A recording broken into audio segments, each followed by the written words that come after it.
really terrible timing. I still have 3 pizza rolls left. I thought you were about to say I still have 3 pizza rolls in my mouth. No. Well, he will. Okay. That's Well, if Pretty you soon. eat those and then I'm working on it. yeah, if you'll be This better quiet, stay in the episode. This Joe better is stay in not the episode. intending if on you will wasting quietly eat those, I will begin the episode.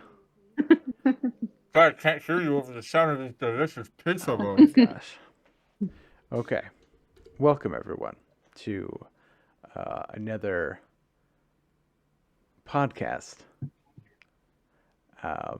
Your favorite podcast. The only podcast that there is. Anyway, so we're going to the Infamous Storyteller podcast, and we will be starting on chapter 20 of Moonless. Oh, wow. So we've come so far. So yeah, we've come so far. I've missed a lot. And It's in only the been end, like Look at 2 weeks. It doesn't even matter. Yeah. we're able to read. Yeah. At least I can read. You can That's try. true. We actually don't know that the rest of us can read. We just know Joe can. I actually can't read. I have someone read the words into my headset and I repeat what they're saying. That it would explain a lot of the mispronunciations. Oh yeah, yeah. The person I'm listening to is Okay. totally real. Can't read. For real. For real. He told me I shouldn't say that, and that was very rude. No cap. Okay, give me a second. I'm preparing. Do you have water? I do. I have water. Good. Not sponsored. I should take off the just like the No one cares. No one cares about your Walmart water, Joe. This is not a sponsorship, but we won't say no. We're not getting it sponsored by Walmart. I can tell you that right now. I'm so poor. I get great value water. Hey, don't you diss that water. Subscribe to our Patreon link below. Help me get. So we can buy. So next step is we can get the Target water. Going for Dasani, and then after that we're going for Aquafina. Then after that maybe Smart Water. What about Fiji? Fiji's up there. That's top tier. I don't know. It all kind of tastes like plastic to me. Yeah, and then you're not supposed to eat it. Yeah, don't eat plastic, kids. Sorry. Yeah, I've been working Brandon, with some special people. Stop eating plastic, Brandon. Out of everyone in this group, you're the one. Definitely not me. I've never eaten plastic.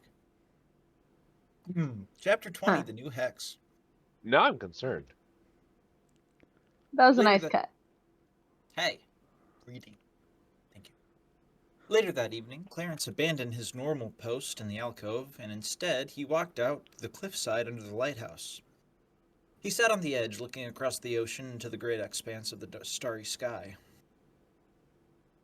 Again, he searched for something familiar, something that might indicate the world he had come from. But if such secrets were hidden in the stars, he couldn't see them.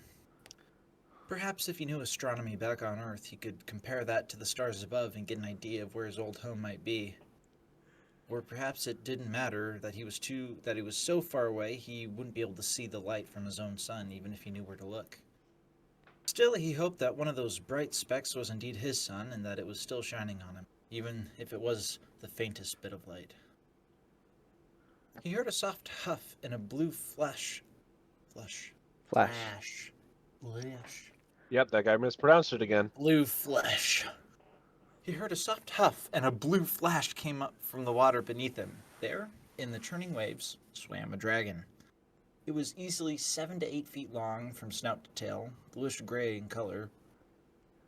Its hands and feet were webbed, and its wings were smaller than the depictions of dragons in the Lich's book.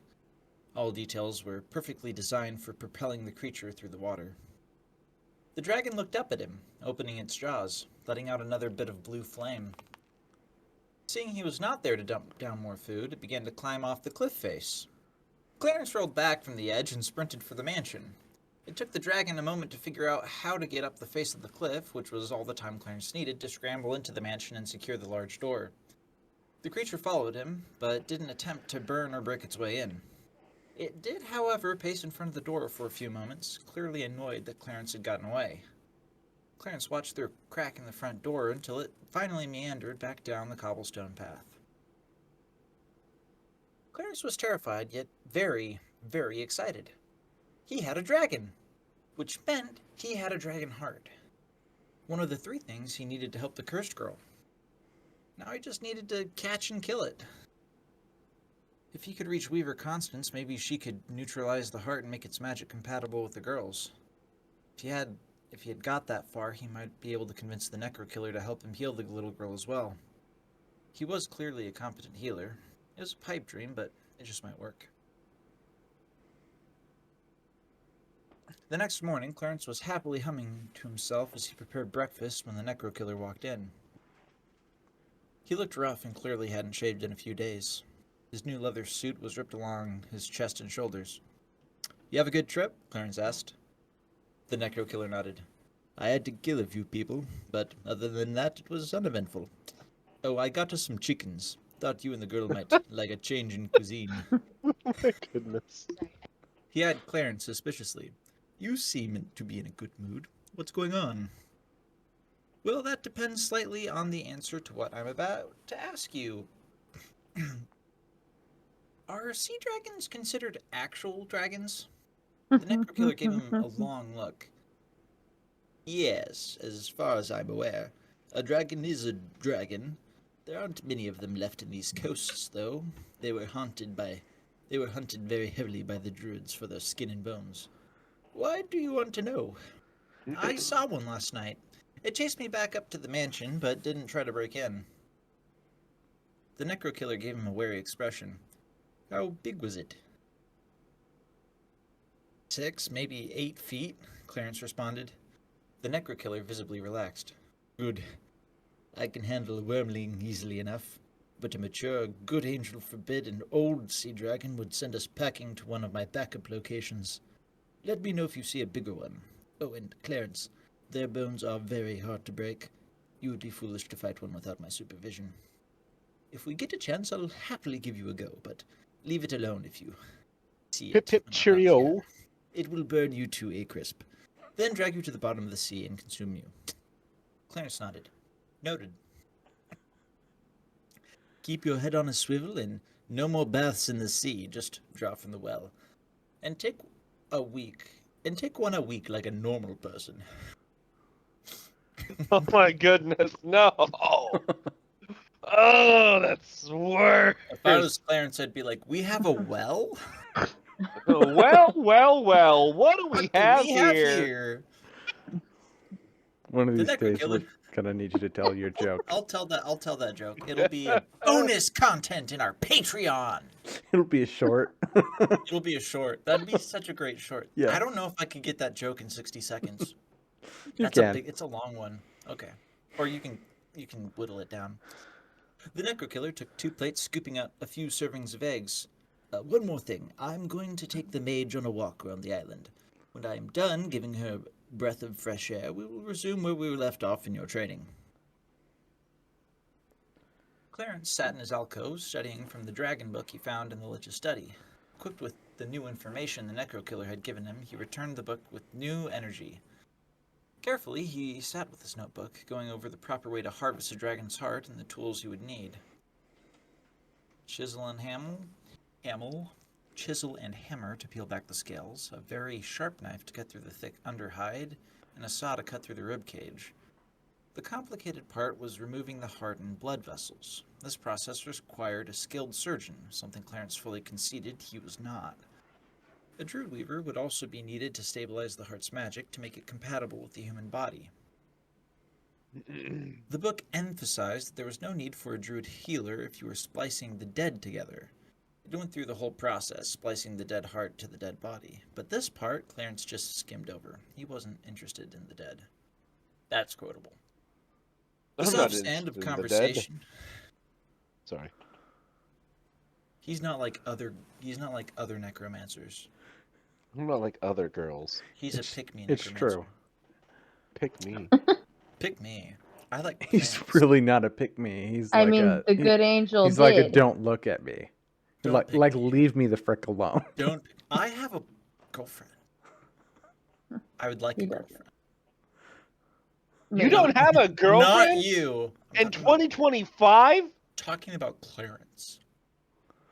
I know it's like 2024. So sue me. Well, probably this episode's coming out in 2025. Who knows? Maybe. What was I was going to... The soft sound. The soft sound of conversation broke Clarence from his research. The Necrokiller was bringing Sylve up the stairs. Clarence stood up quickly, but they were blocking the one exit out. Making a split-second decision, he stepped Awkward. outside the alcove and stood against the wall, doing his best to appear undead. The dead mage had always had his eyes closed when the Necrokiller had him powered down, so Clarence closed his eyes as well and tried to be still as death. Sylve's voice floated up the stairs. A ballroom? I never would have imagined. The previous owner would host parties. He was a flamboyant but dark individual, the Necrokiller responded. Accurate. What was his name? Sylve asked. Gleroon Torvalson. I like to Glor- imagine he too struggles with the name too. It's a difficult name. He for me, does that. now. That's canon! He was a monster, the Necrokiller stated coldly. He wasn't worth pronouncing correctly. What did he do to give you such an opinion? Or was being a necromancer enough? Silver asked, her tone slightly snarky. Clarence heard the Necrokiller's footsteps. Footfalls stop. He was the pinnacle of what I found most vile and repulsive of the Necromantic Council. Progress was their motto, and in that name they butchered, mutilated, and killed thousands. I do not regret killing him. There was a long pause. Clarence wished he could see the Necrokiller's expression, but he kept still. Come, the library is this way. The books are weathered and rotten, but like I was saying, I'm going to be gone for some time, so you should pick out quite a few.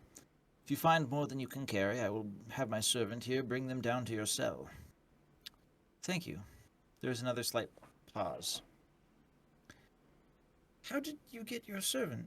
Clarence liked to think that the disinterested tone was a little forced, but he didn't dare open his eyes to verify.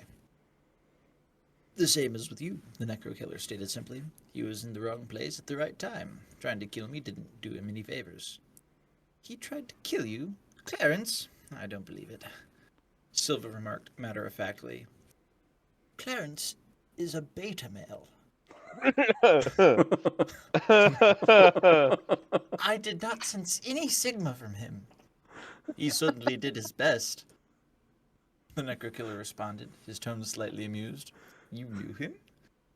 We crossed paths. He seemed quite harmless, Sylve said. I hope he wasn't a friend of yours, the Necrokiller said, in a couldn't-be-helped kind of way.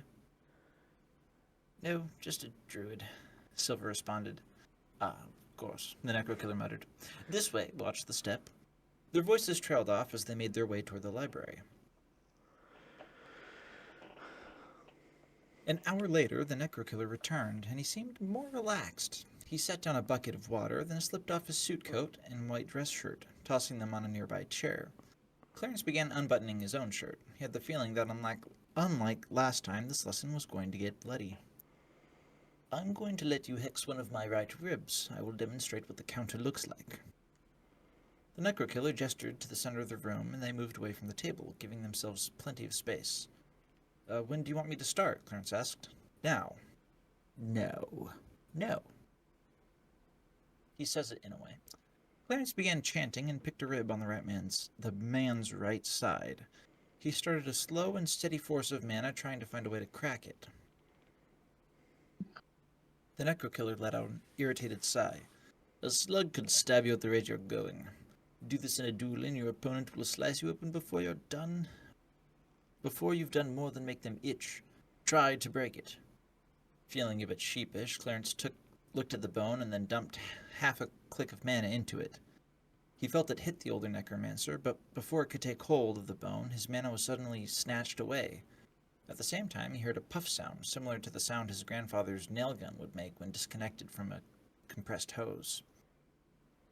Much better, the Necrokiller said, and reached over to the table, picking up a towel that was sitting beside the water bucket. A small gash had appeared at his side.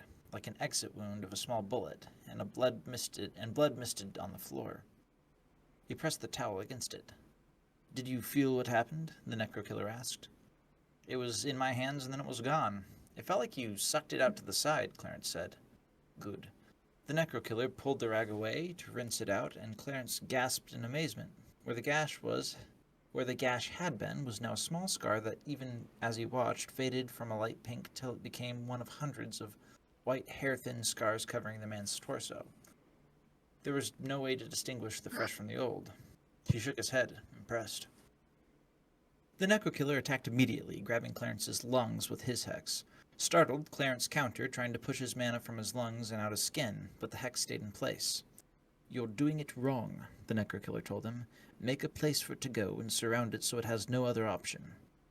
Gritting his teeth against the panic, Clarence tried to withdraw the mana from the section of skin on his chest and pulled the rest around his lungs, trying to create a thin tunnel for it to exit out of.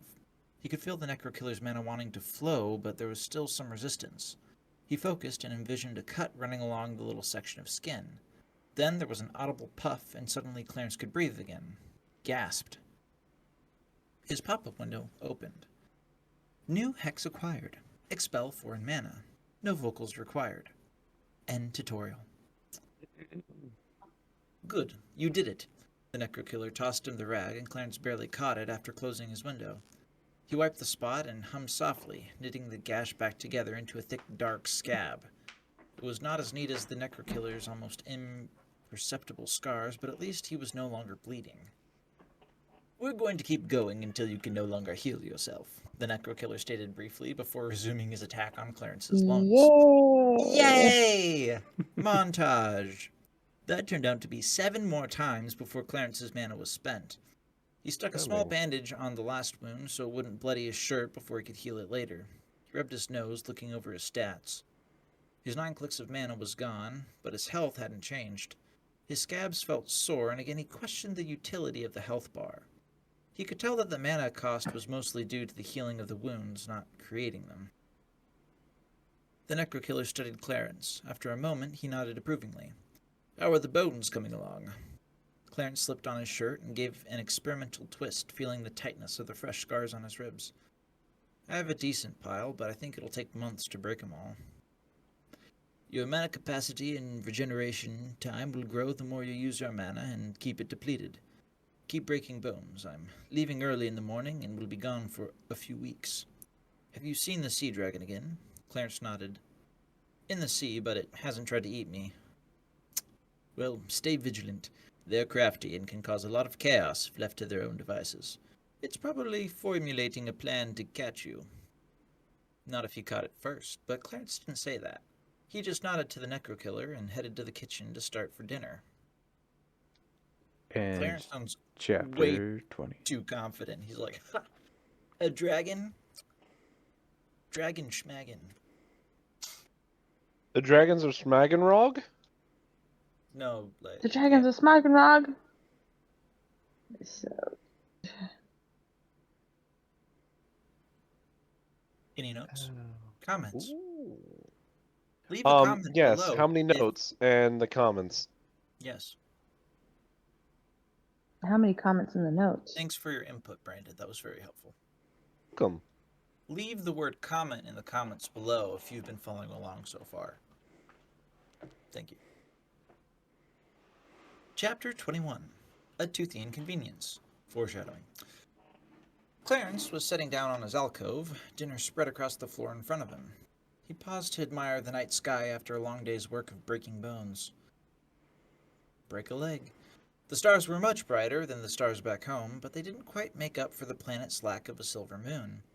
The stars shimmered in different colors, yellows, dark oranges, even some deep reds. They felt closer than the stars on Earth.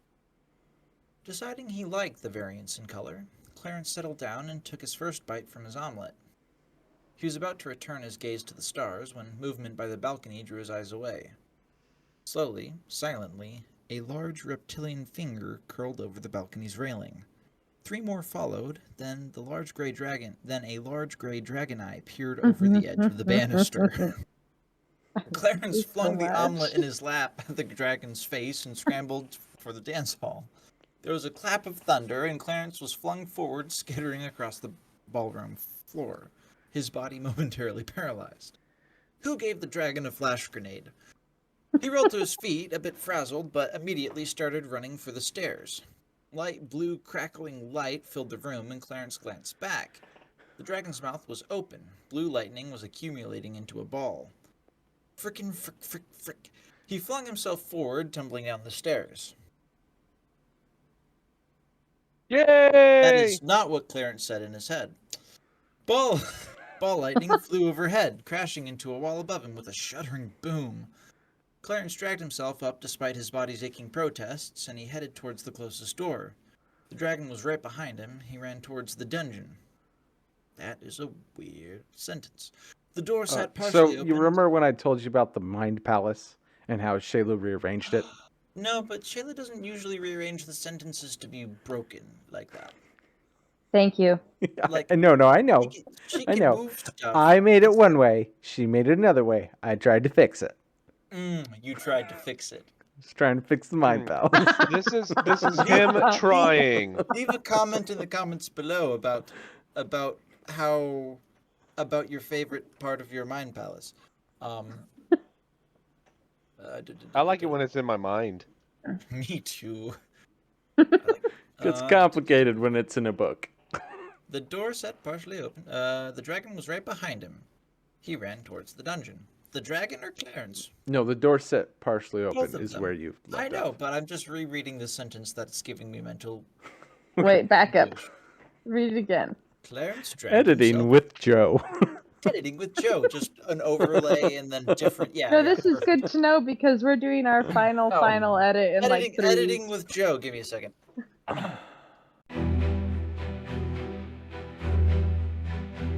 I'll just Clarence highlight dragged it. himself up despite the body's aching protests, and he headed towards the closest door.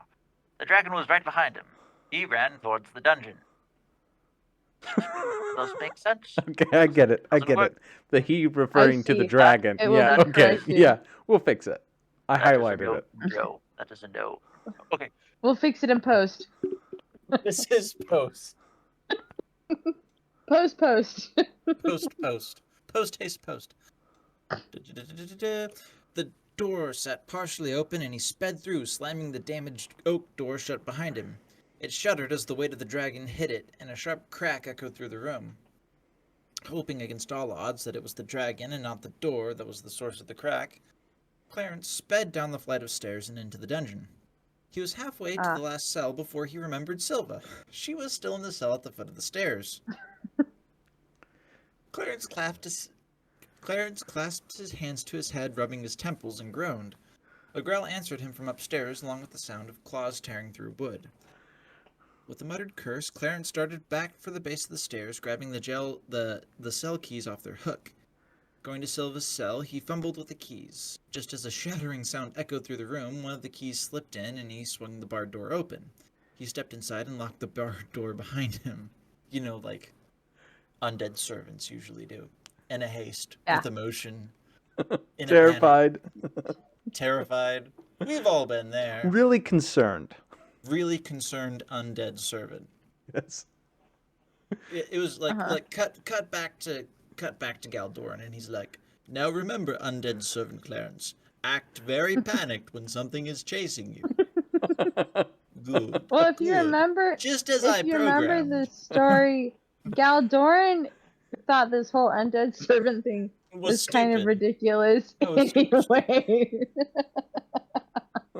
It's beautiful and I love it. He's having a nose itch right now. It's like he something. Huh. Interesting. Something's wrong with that boy. I could just feel it. But not in the usual way. He turned around and found himself eye to eye with Silva. A mix of emotions played across her face. Confusion, surprise, turning to anger. She went through every stage of grief except for acceptance. Then fear as a great roar echoed from behind him. I'd be scared if the undead was showing emotions because something was chasing him. I'd be like, dang, whatever's chasing that guy, that's scary.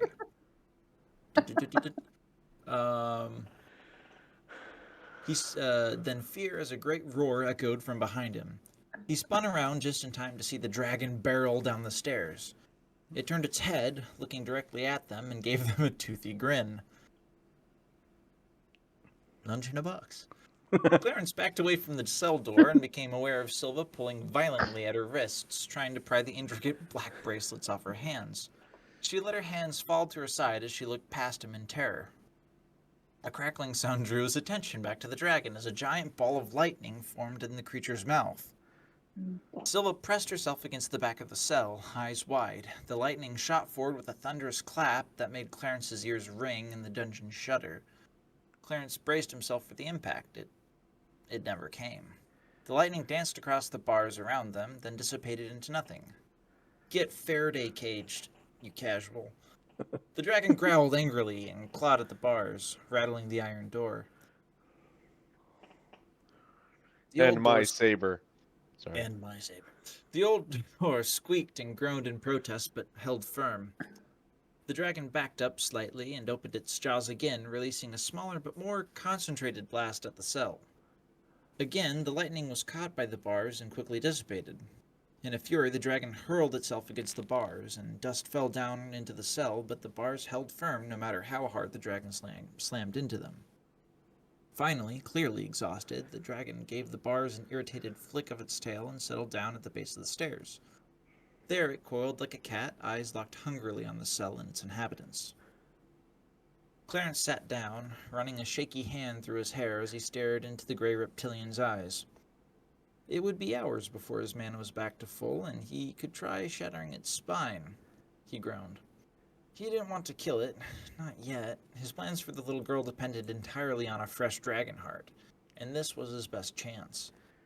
He still had to find a druid reaver and a necromancer skilled enough to help him pull it off. He rubbed his face in irritation, stifling a curse. Well, you seem very alive. The icy tone pierced through his thoughts, and he remembered he wasn't alone in the cell. He looked at Silva, who stood regarding him with her arms crossed, then back at the dragon. It suddenly seemed like the simpler problem to deal with. I think you should reword it as the dragon suddenly seemed like the simpler problem to deal with, but that's just, me. He stood gingerly, dusting off his front. It appears that I am. I'm alive! What do you know? Oh! Hi! Oh, please don't hurt You me. Yeah. You don't know. Her tone was cool, but the slow tapping of her finger on her crossed arm made Clarence uneasy. Yep, definitely alive. Funny how that works, he said with a weak grin. Silva's eyes narrowed suddenly, and suddenly she was directly in front of him, finger pressed against his chest. You were dead, she bit out, punctuating each word with a jab of her finger. You walked past my cell for weeks without a word. Stood like a great lump while I talked to you. Talked about you. She said, her voice getting dangerously soft. It seems to me that the only reason any decent person wouldn't let you go on... Seems to me that the only reason any decent person would let that go on would be that they were in fact a walking corpse, or under some terrible spell. Because if they were actually alive that whole time, that would make them one of the most vile, repulsive, cowardly wretches to walk this planet. Clarence winced slightly. You tell him what you feel. Oh my gosh. Yeah, now's the time, Clarence. Spill out your heart. Rip and tear until it is done. Now, she continued, eyes furious. Tell me you were dead. Oh, yes. There was a slight pause as they stared at each other, then Clarence sighed. We both know the answer to that, Clarence stated matter-of-factly. We thought it best you didn't know. The Necro-Killer told me not to talk to you, and now there's this dragon. Look, there were extenuating circumstances, and things you just didn't need to know. He trailed off, looking back at the dragon. Like, what things? Oh, her voice rising. Like, what things? She demanded, her voice rising. Know that I wasn't alone in this pit? Know that I actually might have a friend, or that I wasn't the only one trapped by a madman? Tell me, Clarence, because I can't imagine anything that would justify what you've done. I'm a necromancer, Clarence stated flatly. Wow. Oh, Oh, that's ask the me out to dinner first. that's Oh the my worst. goodness. That's the worst best reason you've given. You could have just said that you weren't into me. Writing this was so much fun. It's pain. Silva started, and slowly her hands fell to her side. Looking Ow. slightly disoriented, she lowered herself to the ground. Yes, you are. She looked over at the sea dragon, then back to Clarence, as if this too was part of his deception. The dragon was the dragon was looking at the two of them intently, eyes flicking back and forth. This is the weirdest triangle I've ever seen. It's not a The tension triangle. in the room could be The cut with a tension in the- knife. Oh yeah. Clarence glared at it. Stupid thing blew his cover, and now was gonna make him kill it before he was ready. Yeah, Clarence, you got your priorities. You literally danced with me in front of 300 mages, Silva said, looking slightly dazed. How did none of us see it? Even Valigan. She kept shaking her head, clearly trying to puzzle it out. Questions maybe for a different time, Clarence said, looking at the dragon. You think we could, lure it in here somehow? Trap it? How about kill it? She offered distractedly, still trying to reason with his latest shock. Clarence shook his head. I kinda need it alive, though. Besides, I'm trapped. I'm tapped out of mana. I can't do a thing to it for some time. You're from across the sea, aren't you? Silva burst out suddenly, pointing at... Oh. You're from across the sea, aren't you? Which? Bitch!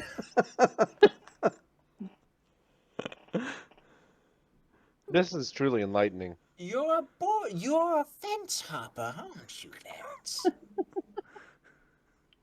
You got I feel by insulted. ice, didn't you? You snuck past ice, didn't you, Clarence?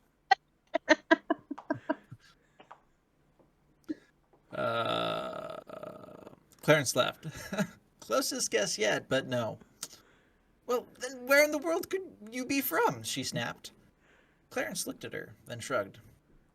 I'm from an entirely different planet, placed here to bring balance to this land, to do some epic good, some ridiculous notion like that. He snorted. The whole thing sounded absurd, no matter how he said it. You could respect me with the true answer, or just admit you're not going to tell me. She spat. Why do you need to know? Clarence asked. She ignored his question, staring at him intently. I think you're from Gornathel. Clarence nodded to himself thoughtfully, having a vague memory of the name from the books he read upstairs. Why'd you guess that? The island city went missing in the Eastern Sea halfway through the war. Some say it wrecked and all the necromancers on it died. Others say it made it across the sea. I bet you're a survivor from the crash, or you're a young fool that tried to come back after the extermination. Clarence shrugged. All right, we'll go with that hypothesis for now. She was now grinning slightly, no doubt thinking she had figured it all out. Clarence settled back down onto the floor. This was going to be a long few hours. That was a great chapter. That was fun. Thanks. I miss them. And you had weeks of potential interaction between Silva and Clarence, but that was just kind of a build up for them. That was the build up do their for the thing crash. together. Yeah. Yep. We yeah. had planned him to reveal himself to Silva at a different point. And then just as we were going through editing it, it was like, But no. what about Dragon though? What about yeah? But what if? Well, because we were trying to figure out what would justify. Because Silva has a good point when she was like, "Why would you do this?" And I was like, "Well, because he's a necromancer." And Adam was like, "Well, he can't tell her that." And then we paused, and I was like, He kinda asked. "Or he could." Yeah. Or what if he did? So Those that what was ifs are great. that's one of my favorite scenes in the book. Yeah, it's fun. Chapter 22. Breakfast. Ominous. The sound of crunching woke Clarence with a start. He looked wildly to see if the dragon was trying to chew through its way through the bars. Silva was on her cot asleep, and the dragon was nowhere to be seen. Wide awake, he stood, looking around, trying to identify where the dragon could be. The crunching sound echoed through the cells, but seemed to be coming from the 5th cell in the back. He looked out, but couldn't see it. Then it dawned on him, and a big smile crossed his lips. The dragon had found the bone pit. Oh no. Carefully, Clarence pulled the keys from his pocket, holding them tightly together so they wouldn't jingle. Taking the time to make sure he found the right key, he unlocked the cell slowly, wincing as the pins clicked. The door squeaked slightly as he opened it. He paused, waiting to see what would happen. The crunching stopped for a moment. After a few moments, the crunching resumed. Slipping his shoes off, he dashed over to the laboratory's gate. He saw a hint of grayscales as he grabbed the large gate and swung it closed with a giant crash. Grabbing the heavy lock, he turned the key into place just as the dragon poked its head over the well's mouth. Dang, that dragon's must not have skipped any day, because the well's like 40 feet deep. Yeah. So he's like either doing this type deal, you know, or you Just like I don't know. skitters up Hey. in the circle. Anyways, Here's Johnny. Think Snake White, Joe. Think Snake White. Oh, Snake leg. Mm. Leave a comment below if you have any idea what Snake leg is. That's a trick question. You don't. That's an insider's joke. Actually, well, time will tell. They might actually find out. We'll have to talk with our studio executives Okay. No. Moving and on. our sponsors. Clarence took 5 steps back, watching it wearily. It eyed Clarence, but didn't look too concerned about the gate being locked. After a moment, it turned and slinked back down the well. Clarence walked back over to Silva, who was standing in the open doorway. She looked at him wearily. Well, that's settled, Clarence said, smiling at her over the sounds of bones crunching between dragon teeth. 2 of his problems were currently fixing themselves. Nice. But a new problem was quickly presenting itself as Silva narrowed her eyes. It's a problem. If you're not currently in crisis, then it's easier for the enemy to address issues. He took the cell door and gave her what he hoped was a charming look. Now, which would you prefer, peeling onions or backing up so I can close the door? Looks like it's tears either way, she stated dryly, and stepped across the threshold. Dang, Silva. They made their way up the stairs, and Clarence sighed when he saw the entryway to the dungeon.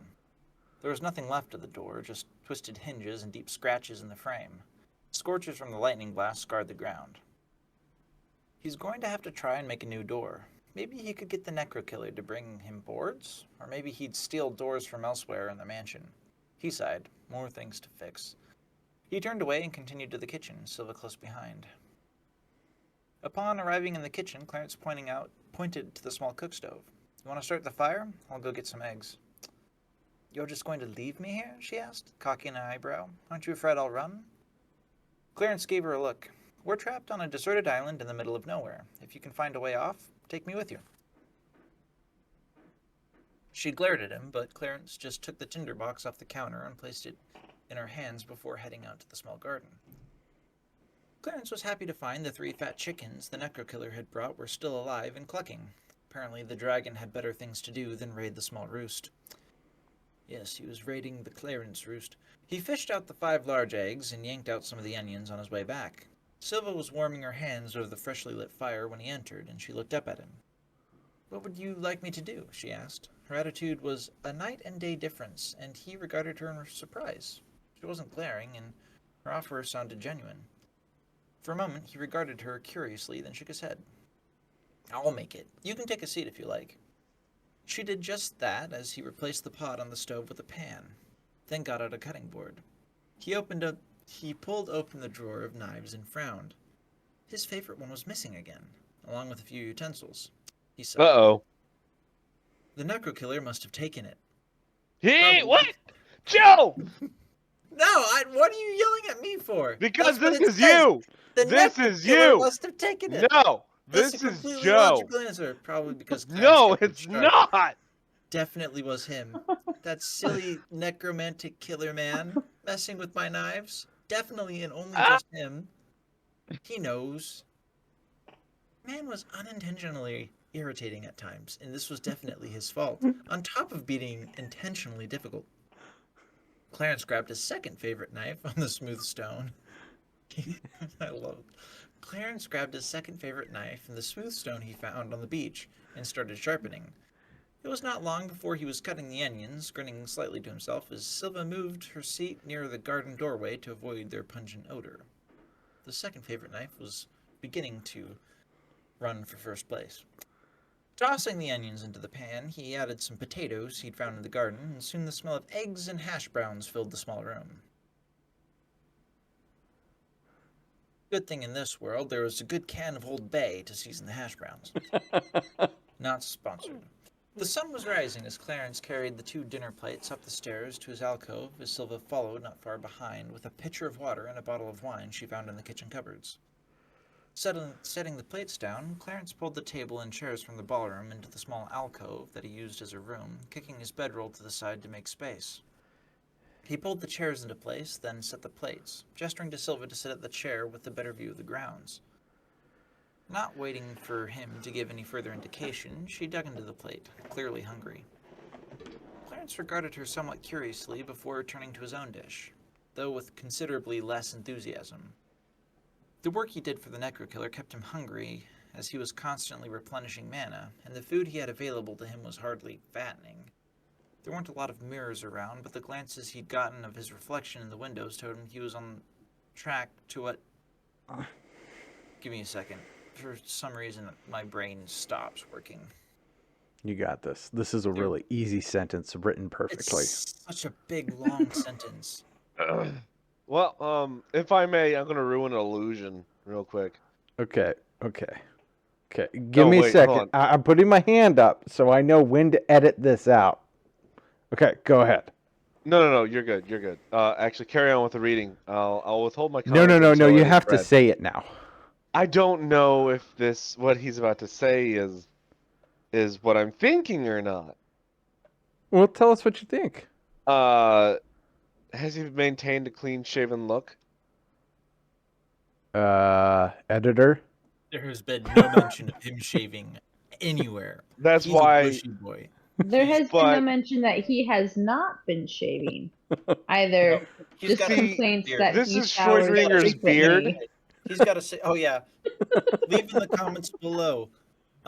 With the most likes on beard, it'll be beard. The most likes on not beard will be not beard. The reason There we why go. I'm And pointing this out honestly, I and like that. I'm such a fun killer is I'm acting like a body, a dead body, right?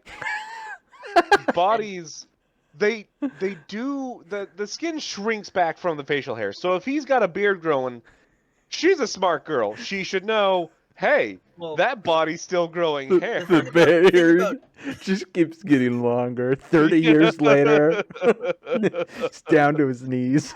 well, the we thing don't know what is, the Necrokiller is the- up to. I think, at least in necromancy, how it seems here is that the body still operates a lot of its biological functions. Yeah, I'm not Well, sure if it grows hair though. I'm And sure. if That's a that lot were of the wasted case, energy. then the blood coming out of the wizard dummy. So I suppose I'm overanalyzing the magic system of this universe. It's very No. complex and very I'm well thought out. I had It is always very- just yep, assumed yep. that he just kept exactly how he was He used, Magic, the whole Brandon. time. Magic. used necromancy to Well, shave. not growing. Well, I just never figured New he had a spell beard. acquired. Kill hair. No! He's just bald. New skill, chemotherapy. I just started this whole tangent with that one thought. I apologize for thinking, you know, it's just It's okay. We know people who have cancer, so we can laugh at it. We can laugh at cancer. We can laugh in the face of cancer. And the people who do astronomy or astrology. yeah. Astrology, yes. Especially cancer. Like if you're a cancer, we laugh at you intensely. But if you're hubris, man. Humans isn't a zodiac. Yeah, leave in the comments below if your zodiac sign is Hubris. Hubris. Because I know mine is. It is. Okay, let me finish this really long sentence. There weren't a lot of mirrors around, but the glances he had gotten of his reflection in the windows told him that he was on track to look as long and bony as the Necro Killer. He also had a sick beard. Not canon. Wink, nudge, nudge. He ate slowly and declined the cup of wine Silva offered him. She shrugged and poured herself a glass before turning her gaze out to the sunrise The of only the ocean. smart thing Clarence does with Silva. I know, sorry. I don't. I'm a vegan. Those were innocent grapes killed by that? No, thank you. Grapes are people too. Just We need to be Sorry. grateful. We need to be grateful. no, we don't. That's why he said no. Clarence is not grateful. She shrugged, and yeah, Clarence is actually not grateful. He's spiteful. It's canon now. Hubris is one of the constellations in this It's world. one of the 16 constellations. Yeah. There's 16 months in a week there. What's in a blue moon? Once in a blue moon. I get it. Okay, she shrugged and poured herself a glass before turning her gaze out to the sunrise over the ocean. This is better, she remarked, taking a sip. It's not bad, Clarence acknowledged, taking a bite of potato. There are two kinds of people. Might even be relaxing, she mused. She paused for a moment as if thinking, then turned to him. So how did you meet Galdoren? Or have you just known him the whole time? We ran into each other by chance, actually. Had a little duel, if you can even call it that. There was a floating island that crashed. He was on it. I went to see what happened, and he followed me back to my place. She raised an eyebrow at him. How was the duel? She asked, taking a sip of her wine. He's the Necro Killer, Clarence shrugged, settling back in his chair. Silva scoffed. Can't believe that. Everyone knows the Necro Killer's dead. Well, clearly he doesn't, Clarence said. I dumped everything I had into him. It didn't do anything. Then I woke up here. Clarence took a sip of water. Can't say that doesn't sound familiar, Silva muttered. So we're both prisoners, then. Yes and no. I think he considers me more of an investment, Clarence said. An investment? For what? If he were the Necro Killer, his life mission is to kill necromancers. It's strange he would stop with you. Clarence shrugged. Apparently his mission has changed. He seems to be more complicated than he's been given credit. Silva looked at Clarence intently. He still might kill you. The man is mad and clearly unstable. We need to get off this island. How? Clarence asked. There's no way off. And even if I did leave, what would I do? I'm a necromancer. Silva. If your council finds me, I'm dead. I think I'll take my chances with the slightly mad man. Silva took a breath like she was going to respond, but instead she bit her lip and turned away towards the balcony.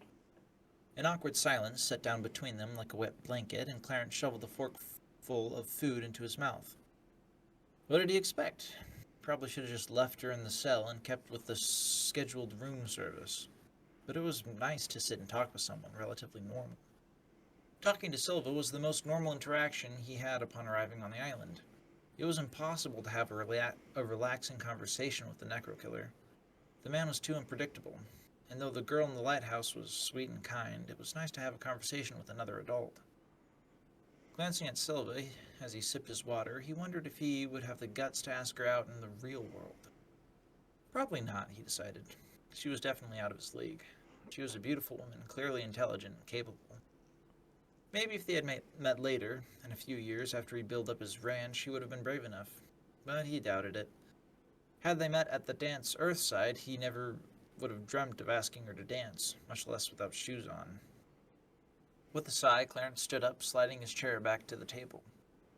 Silva took the last sip from her glass of wine, then grabbed the pitcher and bottle.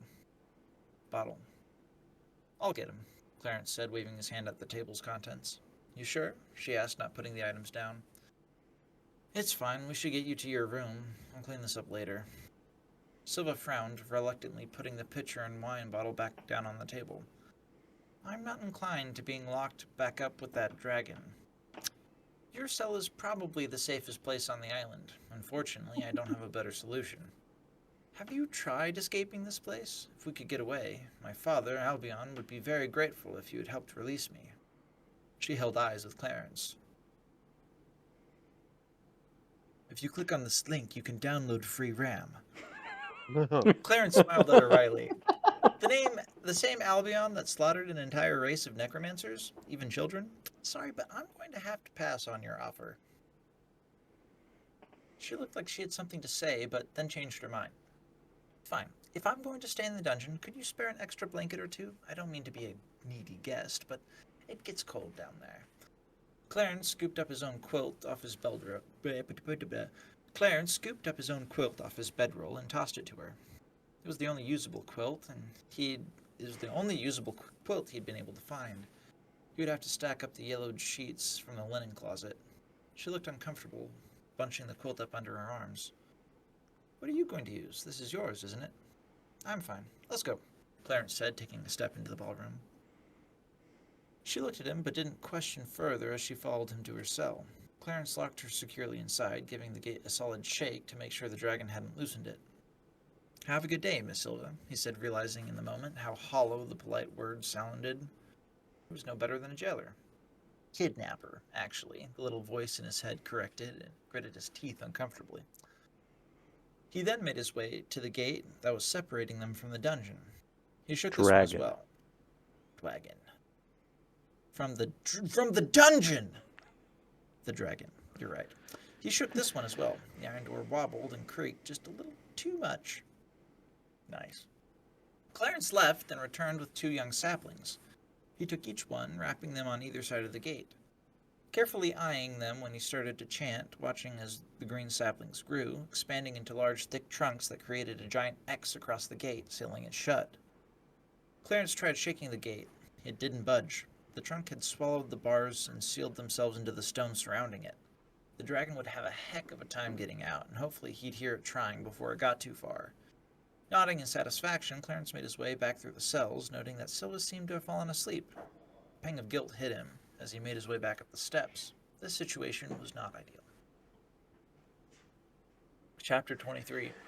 We're getting to that part! It's good. Ooh, That part? it's the good part! Actually, after the dance, does things happen? Immediately? No. I won't read ahead. No. It's stuff still, yeah. No, there's fighting mages and then entirely unforeseeable events. And then there's Silva's point of view. Oh. Chapter 25 is lit. It's a good one. Well, it's exciting. It's a fun chapter. It's the 25th chapter. Chapter 23, Dance of Regrets. Just like this most recent Olympics. Okay, to be fair, she was really cool afterwards from what I heard, okay? She's I don't know if she did it deliberately, but she's sure playing it off as deliberate. But I just think it's impressive that she got that far. That's She didn't score It is- anything. that's like it's not very often that you get a 0 in the Olympics. Like, I mean, well, like- to be fair, breakdancing, but there are Guys, you can tell that when she there's was someone who so knows how bad to dance. that no judge could bring herself to go 1 point. yeah, well, fair enough. Like 5 points. Like, But she was really cool afterwards, which is the real, It's very cool. yeah, that's all I'm saying. You didn't regret her dance. so maybe the rest of us did just a little bit. What do you mean? It's prime entertainment. She did it for everyone. My If she favorite was half. contest- I shouldn't say that. My favorite Olympic event was the Best Memeable Person Award. So, Turkey Hitman in first place. Her in second. The pole vault guy was in third. I disagree. I think the Chinese girl copying the other people was pretty funny. But anyways, Dance of Regrets. Segue. A few days later, Clarence was shoveling a saw through his newly mended boards. Shoveling? Shoving. Shoveling. So I'm looking at highlight myself it. in my brain and going, You know a thing or two about shoveling. I know. One time I shoveled like a couple literal tons of rock. In, like, It was my favorite pastime. it was so fun. Why are my eyes Burger King foot lettuce. Number 14. Don't you hate it when a dragon gets into your mansion and steps on your bones? That is an anime title. The anime. This book is anime titles. Beginning to end. Reincarnate into a newer world as a necromancer and everyone's trying to kill you and you're not, and you're normal. A few days later, Clarence was shoving a saw through his newly mended boards. Silva had the board down on 2 sawhorses as Clarence made his cut, her slight frame jerking as she wrestled to hold it still while the saw teeth caught on the board. The old saw was dull and rusty, and while Clarence had done his best to sharpen it with stones, what he really needed was a file. Not for the first time, he wished he could call the Necro Killer. He could just imagine the phone call. Hey, while you're out there killing mages and whoever else, can you stop by the smith and pick up a few files? Oh yeah, and a barrel of nails. He smiled ironically. No, that would be too easy in a world full of magic. You're smiling to yourself again, Silva said. Clarence shrugged. I was just wishing I could send a message to the Necro Killer and have him pick me up some files. Don't see why that's amusing. Even if you knew where he was, there's no way to reach him. Yeah, Clarence thought, but with a phone, that wouldn't be a problem. He took the freshly cut plank off the sawhorse and placed it along with the other boards he had cut for the new dungeon door. Silva picked up a new board, setting it on the sawhorses, and Clarence began to cut it to size. I didn't know necromancers could use the necromancy to shape plants, Silva said, nodding to the patched board she was trying to keep from jostling around. I didn't have the most formal education. I had to figure stuff out on my own, and this was one of them. But someone must have gotten you started. Shaping wood can't be easy. I have a knack for it, actually, probably because it's one of the first things I tried. Healing and reanimating corpses are much more difficult. The twitching squirrel popped into his mind's eye, and he gave his head a shake, trying to shoo away the image. Healing is awfully hard, from what I heard. Is that what Galdorens is tutoring you in? Healing? She asked.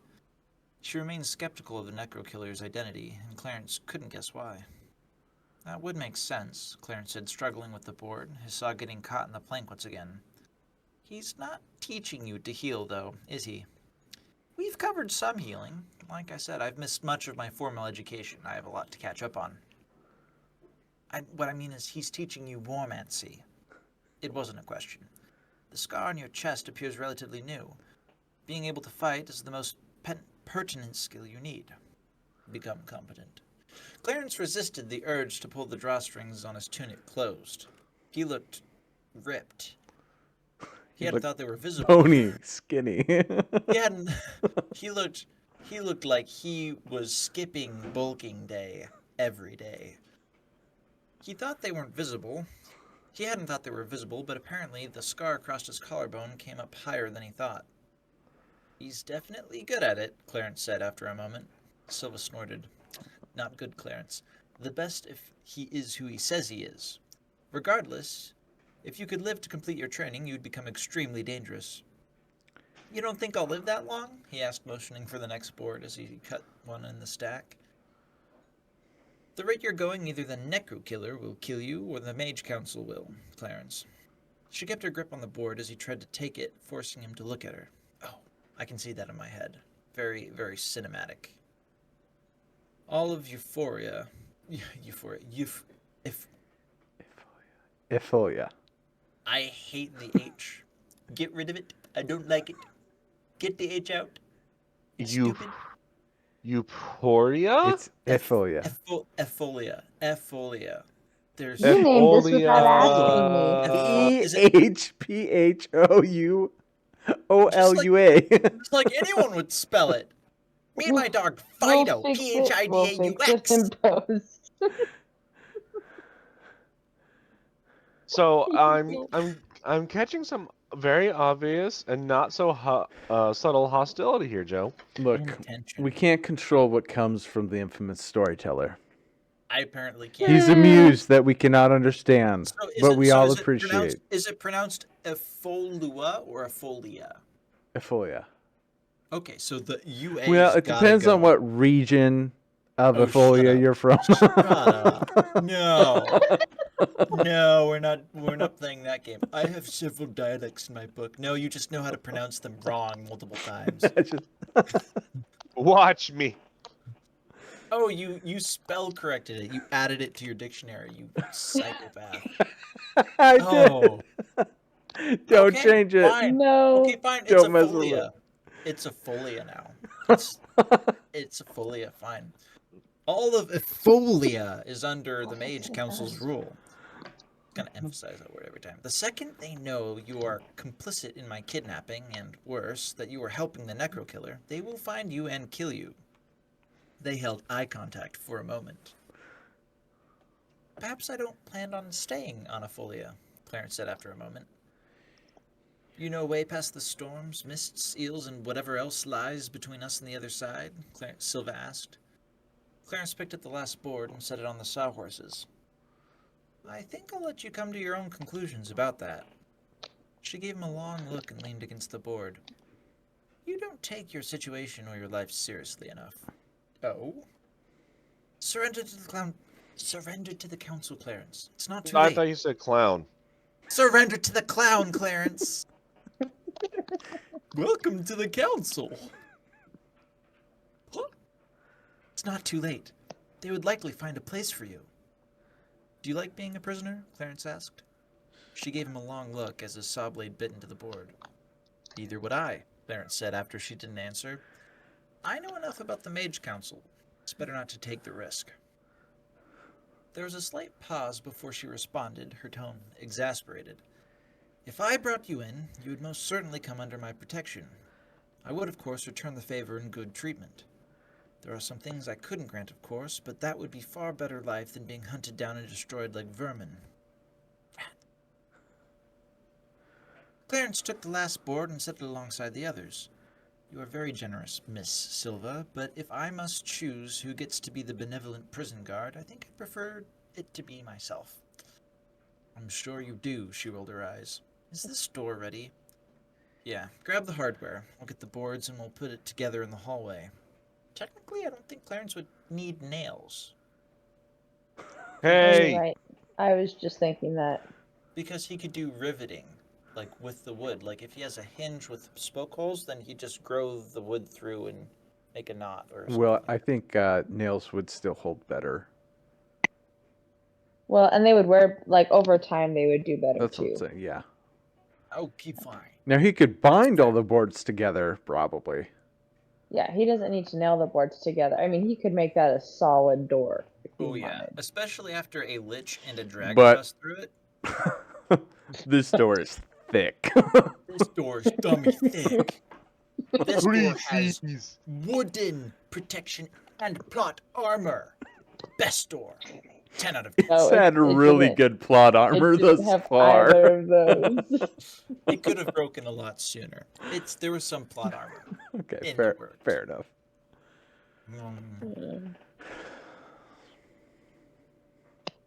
Trail mix is like bacon salad. You're going in for just the M&Ms. You know what I mean?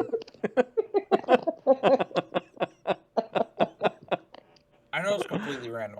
I just have some. No. The dragon gets you. The dragon The understands. dragon gets me. Goes through the bones to find Clarence. You know what I mean? I sure hope there's a person in here. Yes. Oh, just bones. That's okay. I'll find them eventually.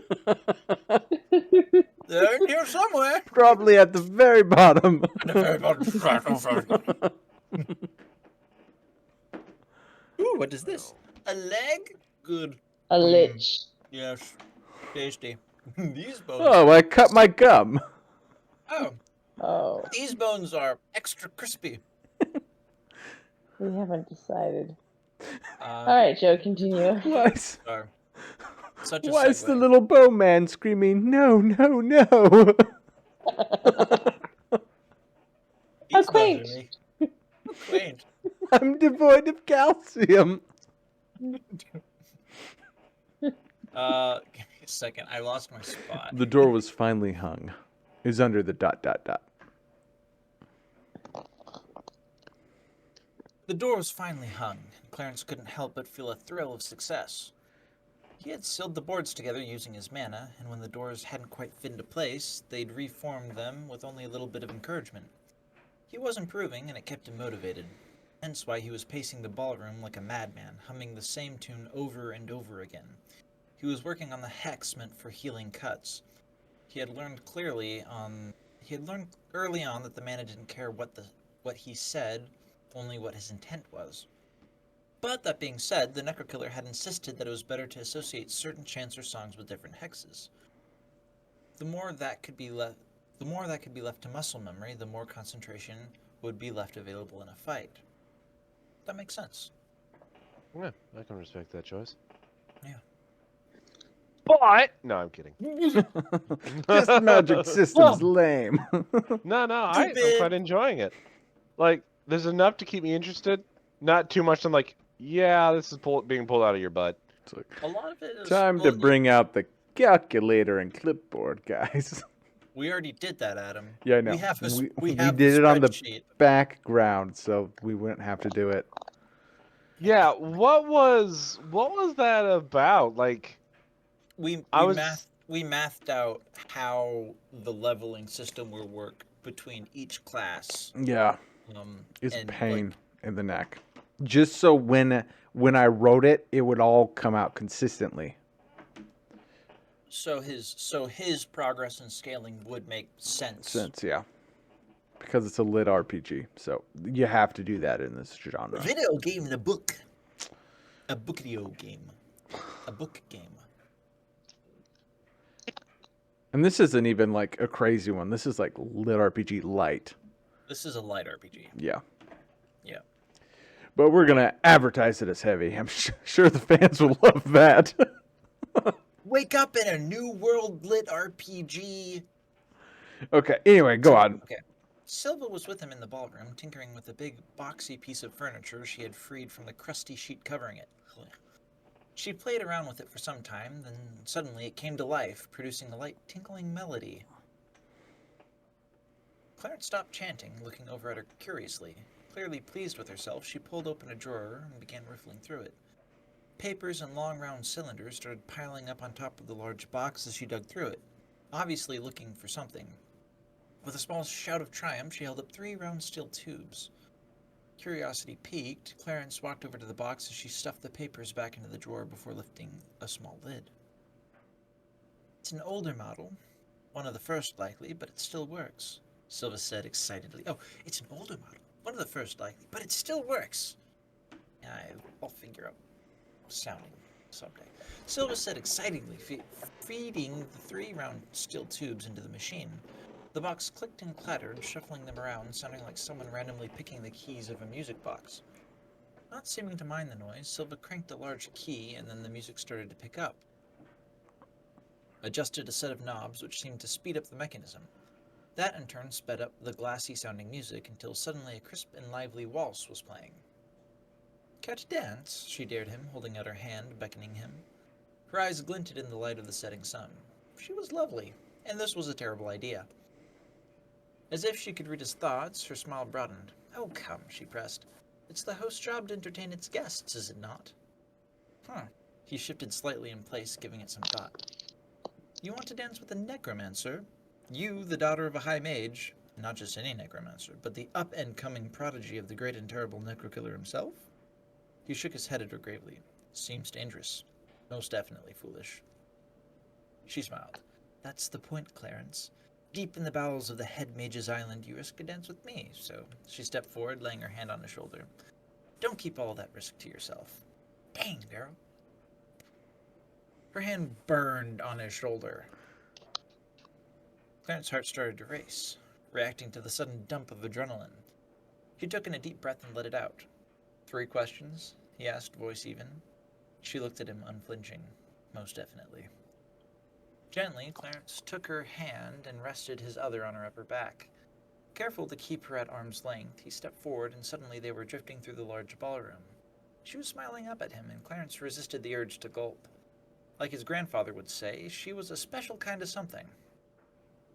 Her movements were fluid and she responded to his lead naturally, despite his poor training.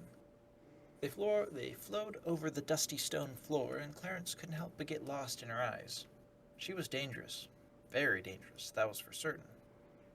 She was no Piper. No, Piper was. A slow, steady clapping brought Clarence back to reality. He released Hi, Silver. Dad. Hi! I didn't see you there! He released Silva and turned to find the Necro Killer leaning against the wall at the top of the stairs. He was smiling, and the look was like shooting ice through Clarence's veins. The Necro Killer's claps faded as he strode towards them. This scene is so different when you know things later. Going back now. Anyways, Clarence took a glance at Silva from the corner of his eyes. She stood poised, expressionless. She didn't look at Clarence. The Necro Killer stopped at one of the chairs and began to slip off his jacket. Had a slight change of heart, boy? Tired of your dead act? He started unbuttoning his shirt. Clarence was going to pay for the dance and letting Silva out, no doubt about it. He began loosening his own tunic. He probably deserved some of what was coming, if he was being honest. He had just been dancing with fire after all, but he wasn't going to just take a beating if he could help it. I lost the act when I had a run with the sea dragon I was telling you about. Oh, the necro dancer tossed his shirt on the chair. Necro Lovely Dancer. That's a reference. That is it. Crypt of the Necrodancer is a game. Yeah. It's a rhythm game. It's fun. Oh.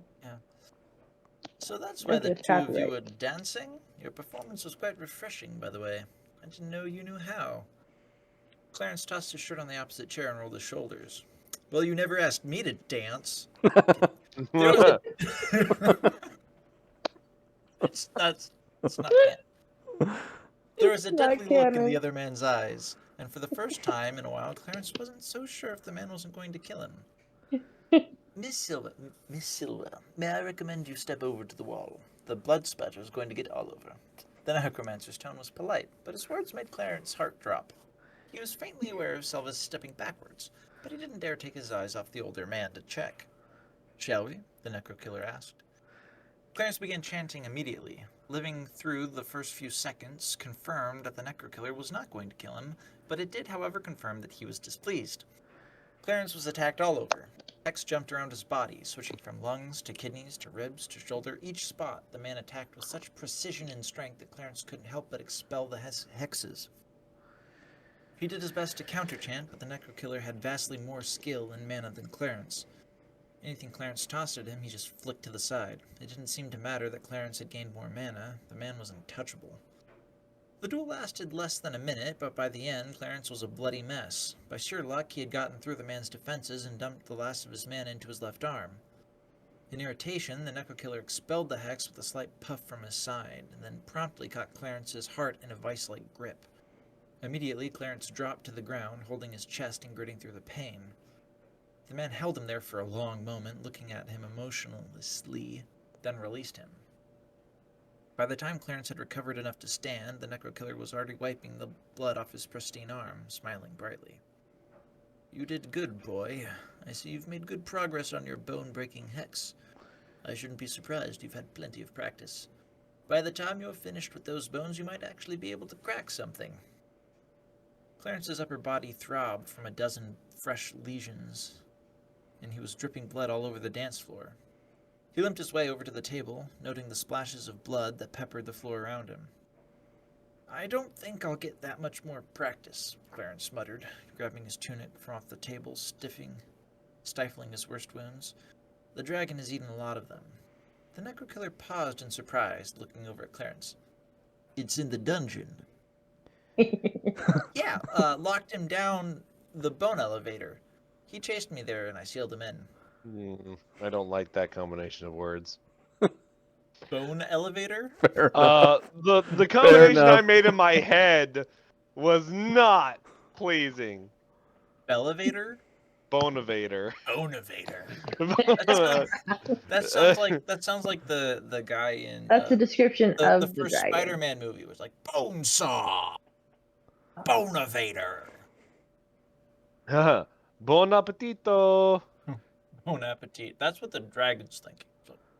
So, Ugh, these bones are delish. vintage. Aged. Good year. He nodded, nodding matter-of-factly. The man gestured to the blood spatter and Clarence stripping frame. Very good. You get this cleaned up and we'll discuss the dragon later. He walked over to Silva, smiling gallantly. Pardon the impromptu training session, my dear. Though Silva's face was a few shades whiter, she inclined her head politely, the picture of poise and grace. She took his offered arm, and he led her away, chatting like he hadn't just wiped the floor with Clarence and repainted with his blood. Yeah. Clarence walked slowly down to the kitchen, blood dripping behind him, only pausing to grab a sheet from the linen closet. Gingerly, he ripped up the sheet into long strips, wetted them in the sink, and began to wrap up his wounds. He probably could have asked the necrokiller to heal him, if only to save him the cleanup later, but the man didn't seem likely to do so. Besides, Clarence would be able to heal most of them himself in a few hours. He sat for a moment, catching his breath. He then got a bucket and started the long process of cleaning up his blood trail and the scene of his beating. That'd be such an intense, I guess, kind of fight scene. I don't know. Just It'd be great anime. That's all I'm it'd saying. be more like JoJo's Bizarre Adventure when someone's getting pummeled by the stand, where it's like "Da-da-da-da-da-da-da-da," except it's just lots of happening. Yep. Yep. It'd be good. And then he has to clean it, And he has to clean it. which could be funny or depressing. Both. One Ha! man's comedy. That's my favorite part. The One way he gets pummeled to death. Hilarious. One necrokiller's comedy is another Clarence's tragedy. Tragic. Chapter 24. Fighting mages. Like Street Fighter, but mages. How we doing? How's everybody? How's this Okay, been? so here's the thing. If we read this one, it's going to be really hard not to read 25. You're right. That's true. This is Joe's dream. Joe wants If to get to 25. you want to read all the way to 25, we can, if we're up to it. It's 10. I do have work in the morrow. I too have work in the morrow. I think As it'd do be I. better to hold off Okay. and Mhm. do another episode. Much on the Yeah, latter week. because 26 will be easier. I mean,